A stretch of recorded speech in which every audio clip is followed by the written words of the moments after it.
గత ఎన్నికల టైంలో పవన్ కళ్యాణ్ గారు ఆడబిడ్డ రాష్ట్రంలో ఏ ఆడబిడ్డకి ఏ అఘాయిత్యం జరిగినా విత్ ఇన్ సెకండ్స్ నేను ఉండిపోతా అన్నారు. నిజంగా రాష్ట్రంలో పవన్ కళ్యాణ్ ఉంటున్నారు? మీరు చెప్పినటువంటి ఇప్పుడు ఈ గవర్నమెంట్ వచ్చాక తెలిసి 100 తెలియక ఎన్ని జరిగాయో సంఘటనలు మనకు తెలియదు. తెలిసి 100 సంఘటనలు జరిగాయి ఈ గవర్నమెంట్ వచ్చాక.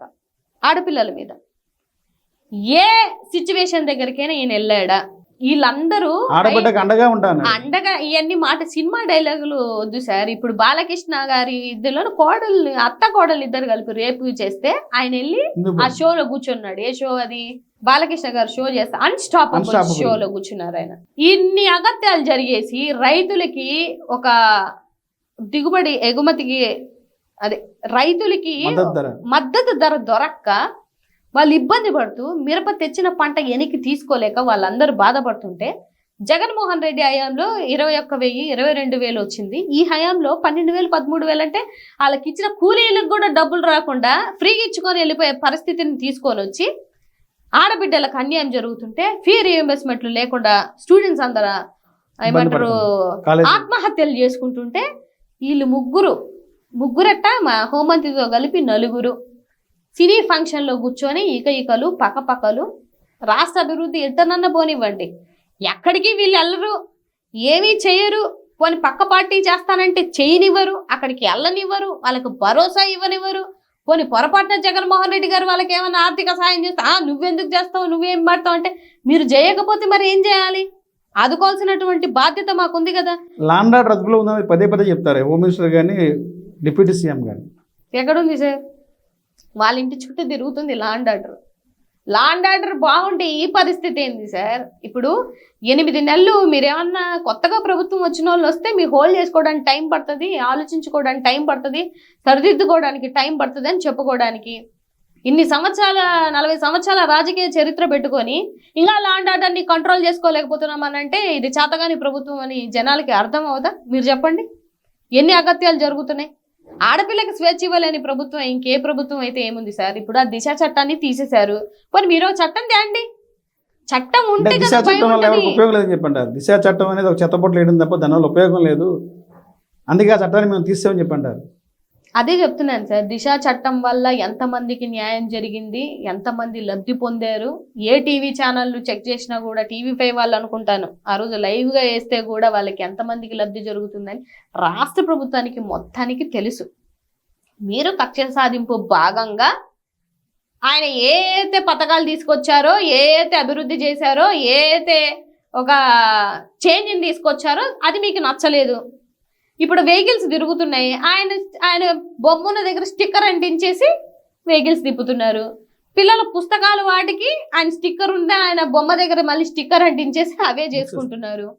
మీరు మార్చింది ఏంటంటే స్టిక్కర్లు మార్చారు అంతే తప్పితే ఆయన చేసిన ఏ సంక్షేమ కార్యక్రమాన్ని కూడా మీరు ఆపలేకపోయారు. అవే పేర్లు మార్చి అమ్మఒడి అయితే తల్లికి వందనం ఇలా పేర్లు మార్చుకొని మీరు తెచ్చుకున్నారు తప్పితే ఆయన తెచ్చిన పథకాన్ని ఏవి ఆపలేకపోయారు, ఆపలేరు కూడా. సూపర్ 6 పథకాల గురించి మీ అభిప్రాయం చెప్తారు. సూపర్ 6 అమలు అవుతుందా? ఇప్పటికే దాదాపు 80% అమలు చేసామని చెప్పి చంద్రబాబు చెప్తారు, సాక్షాత్తు ముఖ్యమంత్రి. 80% అమలైన అంటారు. పెన్షన్స్ ఇచ్చామని చెప్తున్నారు, DSC అమలు చేసామని చెప్తున్నారు, గ్యాస్ మహిళలకి గ్యాస్ పంపిణీ చేస్తామని చెప్తున్నారు, త్వరలోనే ఫ్రీ బస్ కూడా మహిళలకి ఇస్తామని చెప్పి అన్నారు.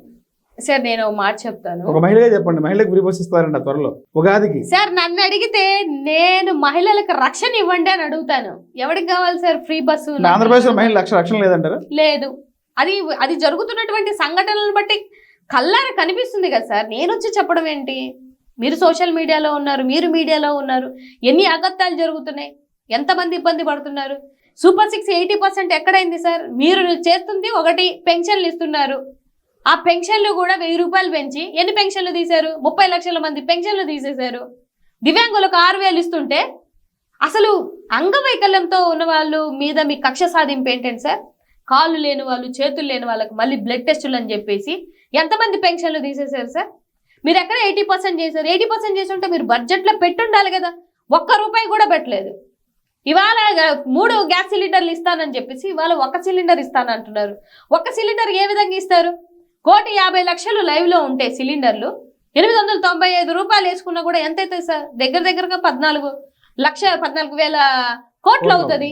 14,000 కోట్లు మీరు బడ్జెట్లో ఎంత పెట్టారు? 895 కోట్లు పెట్టారు. అంటే అట్లీస్ట్ మీరు ఇస్తానన్న సింగిల్ సిలిండర్ కూడా ఉన్నటువంటి 1,50,00,000కి ఇవ్వలేదని చాలా చాలా క్లారిటీగా మీరు పెట్టిన బడ్జెట్ లో కనిపిస్తుంటే 80% ఇచ్చాం 90% ఇచ్చామని ఇంకా అబద్ధాలు ఆడతారేంటి సార్?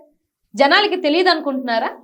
ఇవాళ సోషల్ మీడియా అందరూ యాక్టివ్గా ఉన్నారు. ఊర్లో రచ్చబండ మీద కూర్చున్నటువంటి అంటే 8 నెలల్లో మరి రాష్ట్ర ప్రజలంతా సంతృప్తిగా ఉన్నది చెప్తారు. మా ప్రభుత్వం సంతృప్తిగా ఉన్నారు ప్రజలని చెప్తారు. మీరు సార్ ఒక మాట ఎవరు చెప్తారు తెలుసా సంతృప్తిగా ఉందన్నది? వాళ్ళ ఎమ్మెల్యేలు వాళ్ళ ఎంపీలే చెప్తారు.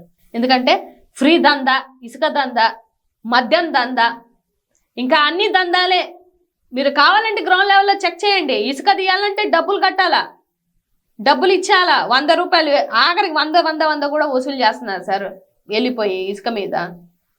ఫ్రీ ఇసుక అన్నారు, ఏది ఫ్రీ? ఏది ఫ్రీ లేదు. మద్యం వీళ్ళు చేసిన ఒక పథకం ఏదన్నా ఉంది సక్సెస్ఫుల్గా అంటే మద్యం.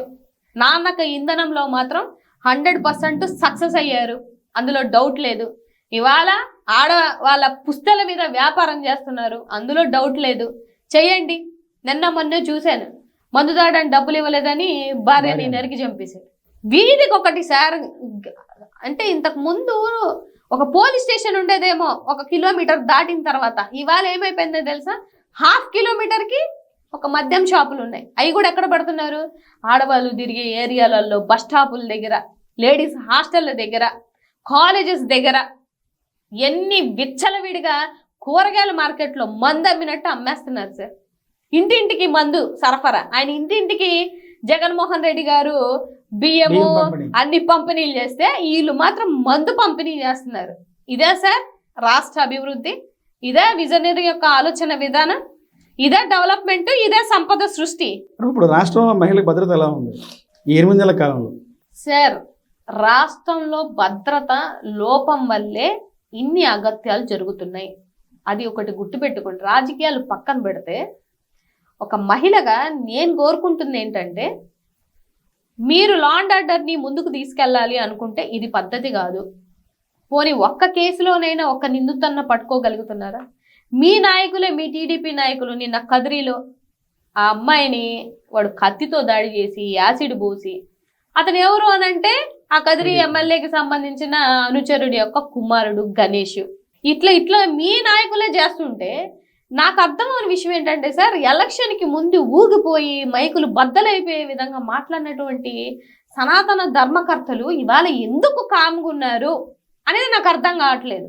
మరి ఏ పోస్టులు వాళ్ళ అన్నలకి రాలేదని కామ్గున్నారో, లేకపోతే ఈ కూటమి లోబడిలో ఏం జరుగుతున్నదో, లేకపోతే లావాదేవీలు ఏమైనా రాలేదో, ప్యాకేజ్ ఏం రాలేదేమో నాకు తెలియదు. కానీ ఆలయాల సందర్శన చేస్తున్నారు కదా, దేనికి సార్? సనాతన అంటే ఆయనకు ఆలయానికి సంబంధించిన మినిస్ట్రీ ఏమైనా ఇచ్చారా సార్? ఆయన డిప్యూటీ సీఎం కదా, ఆయన పదవేంటి? ఆయన ఏ పంచాయతీరాజ్ నుంచి తీసుకొని ఉంటే అక్కడ బిల్లులు ఏమి ఇవ్వట్లేదంటే సార్. మొన్నే కదా వేశారు, బిల్లులే ఏమి క్లియర్ చేయట్లేదు.